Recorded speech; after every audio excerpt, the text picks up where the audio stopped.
Munisa Rizayeva o'zining SMMchi qizini ommaga tanishtirdi. Assalomu alaykum hurmatli tomoshabin. Kanalimizdan uzoqlashmang. Obuna bo'lib, like bosishni unutmang. Sizni qiziqtirgan eng tezkor, eng ishonchli va eng so'nggi ma'lumotlarni faqat bizning kanaldan topasiz. O'tkazib yubormang. Xonanda Munisa Rizayeva Instagram sahifasini yuritib boradigan jamoa a'zolaridan biri SMM mutaxassisi bo'lgan qizni ommaga tanishtirdi. Munisaning ta'kidlashicha, bu Instagramimizdagi barcha kontent yuritadigan SMMchi qizimiz. Kameliya. U jamoamizga qo'shilganidan beri juda ko'p va juda zo'r kontentlar yaratilyapti.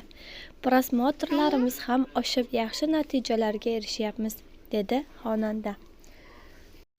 Munisa Rizayeva Kameliyaning mehnati va ijodkorligini alohida e'tirof etib, unga minnatdorchilik bildirdi.